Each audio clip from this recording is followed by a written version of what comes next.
Vous avez remarqué comment c'est aberrant? Comment beaucoup de gens crachent sur le gras et pensent que c'est mauvais pour la santé? Et parfois l'idée est relayée par certains professionnels de la santé eux-mêmes. Qui n'a jamais entendu une de ces phrases? Le gras fait grossir, le gras est mauvais pour ton cœur, ou encore la cerise sur le gâteau, qui est relayée par encore beaucoup de professionnels de santé, malgré de nombreuses recherches récentes sur le sujet. Le gras est mauvais pour ta santé. Bon allez, j'arrête. La vidéo d'aujourd'hui va être la première d'une série de 3 vidéos qui va concerner les 3 macronutriments, qui sont en fait les nutriments que tout le monde connaît, c'est-à-dire les protéines, les glucides et les lipides qu'on va voir aujourd'hui. Et vous allez voir que les lipides, c'est sûrement le macronutriment qui joue le plus de rôle dans notre organisme. En fait, les lipides, c'est un mot qui désigne toutes les matières grasses qu'il y a dans notre alimentation, mais également dans notre corps. Donc en fait, c'est toutes les matières grasses organiques, animales ou végétales. Ces lipides, ils ont de nombreux rôles dans notre organisme et ils sont subdivisés en plusieurs familles, donc en fonction de leur structure moléculaire et chimique, ils vont avoir des rôles différents dans l'organisme. Et on commence directement avec les fameux rôles qu'ont ces lipides dans notre organisme. Allez, c'est parti. Les lipides sont présents quasiment partout dans notre organisme sous multiples formes en fonction de l'endroit où ils se trouvent. On les trouve évidemment dans nos tissus adipeux, c'est-à-dire dans nos graisses corporelles.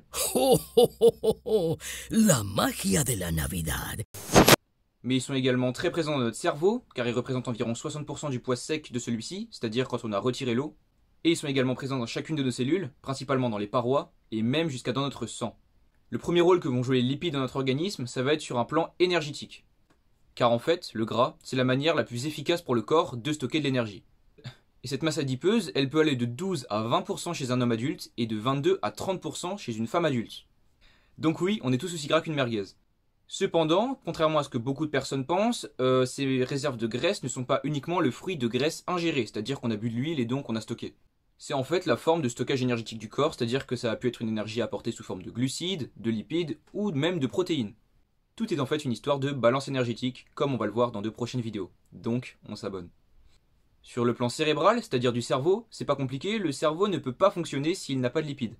Certaines familles de matières grasses, comme les oméga 3, qui sont super connues et dont on va parler juste après, lui sont essentielles, pendant son développement, mais également pour son entretien, et notamment sur le plan de la différenciation neuronale, ce qui va jouer notamment un rôle sur votre mémoire et sur plein d'autres aspects de votre cerveau. Il y a également sur le plan structurel, donc sur le plan de la construction de votre corps, que les lipides vont avoir un rôle très important, car les lipides sont très présents dans les parois cellulaires, c'est-à-dire la paroi qui entoure les cellules et qui font leur contour finalement. Et la qualité de cette paroi cellulaire dépend directement des lipides que nous avons ingérés. Pour illustrer, en gros, votre paroi cellulaire va être plus souple et plus apte aux échanges, par exemple avec votre sang, si elle a été bâtie avec des acides gras insaturés que vous avez ingérés.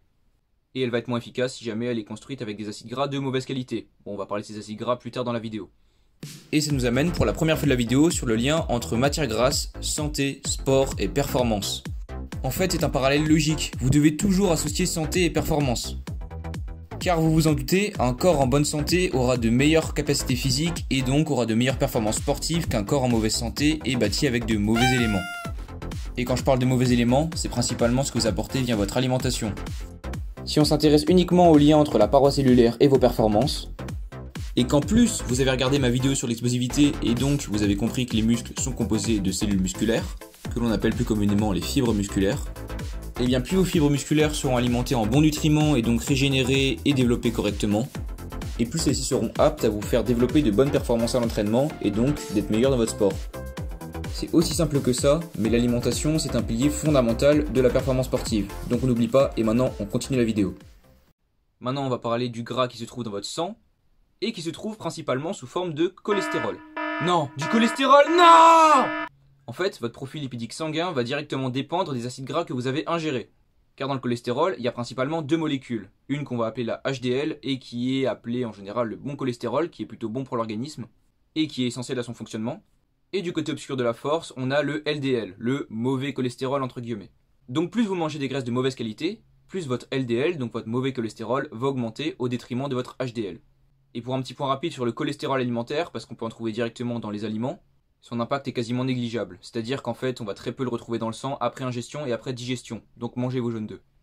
Et enfin le dernier rôle des lipides qu'on va traiter aujourd'hui, parce qu'il y en a encore tout plein que j'aurai pas le temps d'énumérer, ça va être sur le plan hormonal. En fait les lipides c'est comme la matière première de beaucoup d'hormones qui se trouvent dans notre corps. Il y a par exemple la testostérone chez l'homme, bon là directement ça parle de testostérone, allez balance, vas-y on écoute. qui est une hormone sexuelle qui est synthétisée à partir du cholestérol. Ah bah tiens, il est pas si méchant finalement. Et vous le savez peut-être, mais la testostérone, c'est une hormone essentielle au développement musculaire. Donc si prendre du muscle est votre objectif, alors vous ne devez pas passer à côté de ce paramètre-là. Donc voilà, on va s'arrêter là pour les rôles qu'on va énumérer dans cette vidéo, mais il y en a plein d'autres, vous pouvez aller faire quelques recherches sur internet et vous allez en trouver plein d'autres. Et maintenant, je vais vous conseiller de regarder la vidéo bien jusqu'à la fin, pas seulement pour mon watch time évidemment, mais c'est aussi pour un souci de compréhension, parce que c'est là que vous allez comprendre la différence entre le bon gras et le mauvais gras entre guillemets encore. Donc on va tout de suite continuer avec les types d'acides gras.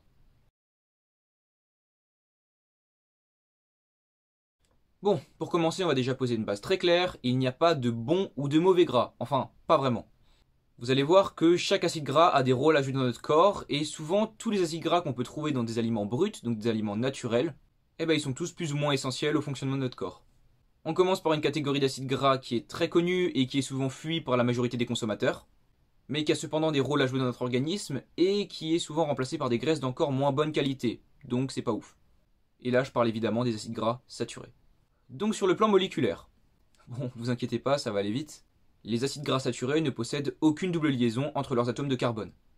Voilà, comme ça c'est fait, et tous les biologistes sont contents et s'abonnent par la même occasion. Cette famille d'acides gras est contenue en très grande quantité dans les laitages, mais également dans les produits d'origine animaux de manière générale, et dans certaines graisses végétales, comme dans la noix de coco ou encore dans l'huile de palme. En fait, c'est les acides gras qui vont rester solides à température ambiante, comme le beurre par exemple. En fait, ces acides gras, ils sont bons pour la santé s'ils sont consommés avec modération, mais ils peuvent très vite avoir des méfaits si jamais ils sont surconsommés. Pour les malus qu'ils vont apporter, ils peuvent augmenter le mauvais cholestérol, donc le LDL, ce qui va augmenter, comme dirait n'importe quel professionnel de santé, les risques de maladies cardiovasculaires. Mais il y a aussi le risque, si jamais ils sont consommés en quasi unique source de graisse, donc là il faut vraiment abuser, de rigidifier la paroi cellulaire. Donc vos cellules seront moins efficaces avec les échanges avec le sang notamment, et donc votre corps fonctionnera un peu moins bien, il sera comme encrassé. Et pour leurs bienfaits, ils sont à l'origine du cholestérol de manière générale, donc également du HDL, donc le bon cholestérol. Et ces acides gras sont à l'origine de la fabrication de beaucoup d'hormones, notamment les hormones sexuelles, mais pas que. Bon, maintenant on continue avec une autre catégorie d'acides gras qui est beaucoup moins connue, mais qui cependant représente une grande quantité de notre apport quotidien en graisse, environ la moitié, voire parfois les 2/3. Et ces acides gras, ce sont les acides gras monoinsaturés. C'est les fameuses graisses miracles qu'on trouve dans l'huile d'olive, mais qu'on trouve également en grande quantité dans la viande, les œufs, le poisson, et dans énormément de produits végétaux, donc par exemple les amandes et les noix de cajou. Cette famille d'acides gras est responsable avec les acides gras saturés de la production de cholestérol, mais cette fois-ci principalement du bon cholestérol, donc de la production hormonale, et en plus ils ont la faculté d'être bien meilleurs pour la construction cellulaire. La paroi construite avec ces acides gras va être plus souple et donc plus efficace. Sur le plan moléculaire, ces acides gras possèdent une double liaison entre deux atomes de carbone de leur molécule. Et ces acides gras-là devraient, dans l'idéal, être consommés comme principale source de graisse. Et on va maintenant parler d'une catégorie très intéressante d'acides gras, les acides gras polyinsaturés. C'est notamment la catégorie des oméga 3. Non, d'où Jésus, des oméga 3